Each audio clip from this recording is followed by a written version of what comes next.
வணக்கம் மக்களே, அனைவருக்கும் இந்த நாள் இனிய நாளாக அமைய வாழ்த்துக்கள். இன்றைக்கி பதிவில் நம்ம என்ன பார்க்க போகிறோம்னா, நம்ம ஏற்கனவே சிவராத்திரி எப்படி கும்பிடணும், தரிசனம் பண்ணுறதை பார்த்துருந்தோம் இல்லையா? இன்றைக்கி என்ன பண்ண போகிறோம்னா, எளிய முறையில் சிவராத்திரி எப்படி நம்ம அந்த நாட்களை பயன்படுத்திக்கலாம், எப்படி நம்ம சிவராத்திரியோட சிவபெருமானோட அருளை பெறுறது, அதை பற்றி தான் பார்க்க போகிறோம். நம்ம வந்து பார்த்திங்கன்னா சிவராத்திரிக்கு கட்டாயம் நம்ம குலதெய்வத்தான் போகணும், அதுதான் முறையும் கூட.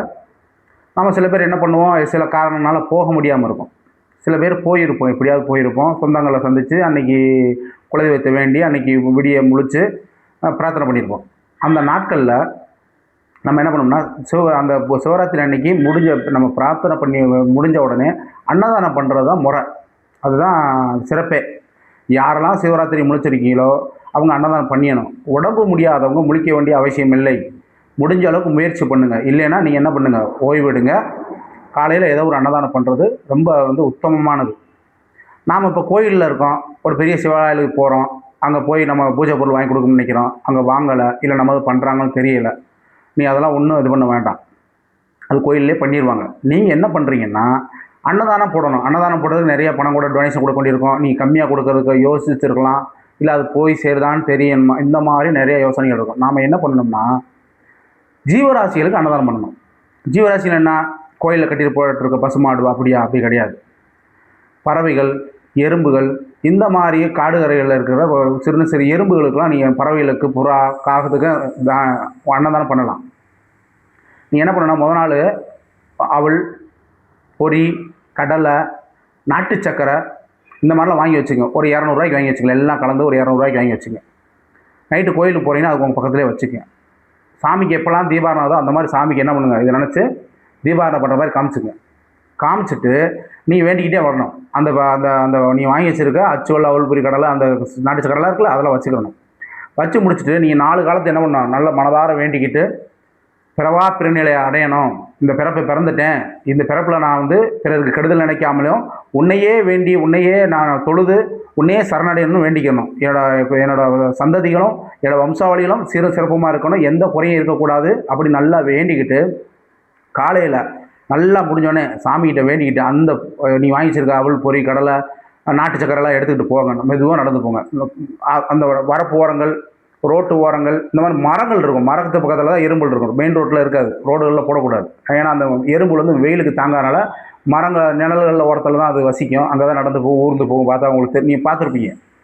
அந்த இடங்களில் கொஞ்சம் நாட்டு சக்கரை, கொஞ்சம் கடலைப்பருப்பு, கொஞ்சம் இதெல்லாம் மனசார வேண்டிக்கிட்டு நெஞ்சில் வச்சுக்கிட்டு, நான் அன்னதானம் போடுறேன், இந்த ஜீவராசியில் இந்த அன்னதானத்தை எடுத்துக்கிட்டு என்னை ஆசீர்வாதம் பண்ணுங்க அப்படின்னு சொல்லி வேண்டிட்டு, நீங்களும் உங்கள் குழந்தையில போய் ஆளுக்கு ஒரு கை என்ன பண்ணுறீங்க, அந்த இடத்துல போய் என்ன பண்ணுறீங்க, அந்த வரப்போகிறதுலையோ கால் மிதிப்படக்கூடாது. ஏன்னா அந்த அந்த பட்சிகள் சாப்பிட்றப்ப அந்த எறும்புலாம் பறவையை சாப்பிடாது, எறும்புகள்லாம் மிதிப்படாது. அதனால் ஓரங்களில் போய் உங்கள் பிள்ளைய கையால், உங்கள் கையால், இல்லை யாருமே அந்த இன்றைக்கி வரமாட்டுறாங்க அப்படின்னா நீங்களாவது கொண்டு போய் போடுங்க. இல்லை கிராமத்து பக்கம் போகிறேன்னா, காரில் போகிறேன்னா, போகும்போது என்ன பண்ணுங்கள், வரும்போது காரில் சாமிட்டு வரும்போது ஓரங்களில் இறங்கி போட்டாலும் சரி, இல்லை ஓரமாக நின்றுக்கிட்டே டோரில் இருந்து கீழே கூட அந்த வரப்பு ஓரங்கள்லேயே, அந்த செடி ஓரங்கள்லேயே போட்டுட்டிங்கன்னா அந்த காக்கை, குருவி, பறவைகள் இதெல்லாம் உண்ணும்போது பெரிய அன்னதானம் ஆயிடும். மனிதனுக்கு என்ன போட்டாலும் அவங்க திருப்தி அடைய மாட்டாங்க. மனிதனுக்கு போடுறது நல்லது. ஆனாலும் இந்த பறவைகளுக்கும் இந்த எறும்புகளுக்கும் யாரும் அன்னதானம் போடுறது கிடையாதுங்க. அதை போட்டீங்கன்னா அவ்வளோ ஒரு மகத்தான உங்களுக்கு என்ன பண்ணும், பாவ விமோச்சனம் கிடைக்கும், புண்ணியம் கிடைக்கும், பட்சிகளோட என்ன பண்ணும், ஆசீர்வாதம் கிடைக்கும். ரொம்ப அபூர்வமானது. அதனால் மக்களுக்கே அன்னதானம் போட்டு பழகின நாம இது மாதிரி மாற்றி போடுங்க. கோயிலுக்கு போகிறீங்க, சாயங்காலம் போகிறீங்க, அதில் சொல்லுவாங்க 4 காலத்துக்கு 4 பிரம்மன் வழிபட்டார், விஷ்ணு வழிபட்டார், பராசக்தி, அப்படிலாம் இனி எந்த இதுவுமே நினைக்க வேண்டாம். போகிறீங்க, மனசார வேண்ட போகிறீங்க, முழிச்சு பார்க்க போகிறீங்க, தீபாரத்தி பார்க்குறப்ப கண்ணை முழிச்சு சாமியை முழுமையாக ரசிக்க போகிறீங்க, பஜனை இருந்தால் பஜனை பாட போகிறீங்க, அமைதியாக உட்கார போகிறீங்க. தெரிஞ்ச மந்திரத்தை சொல்லுங்கள். மந்திரமே சொல்லாமல் இருந்தாலும் இன்னும் நல்லது தான். நீ பாட்டுக்கு அமைதியாக இருந்தால் போதும். முடிஞ்ச உடனே காலையில் இந்த மாதிரி அன்னதானம் பண்ணுறது ரொம்ப மிக சிறப்பு. இது யார் பண்ணலாம்னா, யாருனாலும் பண்ணலாம், எந்த நபர்னாலும் பண்ணலாம். இன்றைக்கி சிவராத்திரி முழிச்சிருந்தேன், முழிக்கலை அப்படிலாம் கணக்கு இல்லை. எல்லாருமே இந்த அன்னதானம் பண்ணிங்கன்னா உங்களோட பூர்வ ஜென்ம பாவம் கூட தீர்றதுக்கு வாய்ப்பு இருக்குங்க. வர்ற விபத்துகள், வர்ற தடைகள், எந்த இதனால் கண் திருஷ்டி நிறைய விலகிறதுக்கான வாய்ப்புகள் இந்த ஜீவராசி உணவு இருக்குது. மனிதனுக்கு உணவு இருக்கிறது நாடெல்லாம் பண்ணிகிட்டு இருக்காங்க. அன்னதானம் நடக்குது, எங்கெங்கேயோ பண்ணுறாங்க. இந்த மாதிரி நீங்கள் பண்ணுங்கள். இது இந்த சிவராத்திரியோட நிப்பாட்டாதீங்க.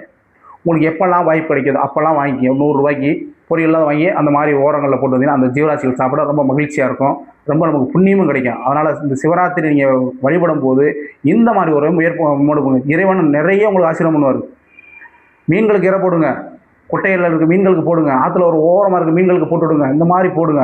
இதெல்லாம் போட்டிங்கன்னா பெரிய பாவத்தில் அந்த விடுதலையும், உங்களுக்கு மனசில் பெரிய மாற்றுதலும் பெரிய ஆறுதலும் தெரியும். நல்ல சிந்தனைகள் உதிக்கும், உங்களுக்கு கருணை ஏற்படும், பிற உயிர்கள் மீது கருணை ஏற்படும், பிற உயிர்களுக்கு தீங்கு செய்ய மாட்டோம், பிற உயிர்கள் நமக்கு தீங்கு செய்ய அவங்களுக்கு மனம் வர விடாது.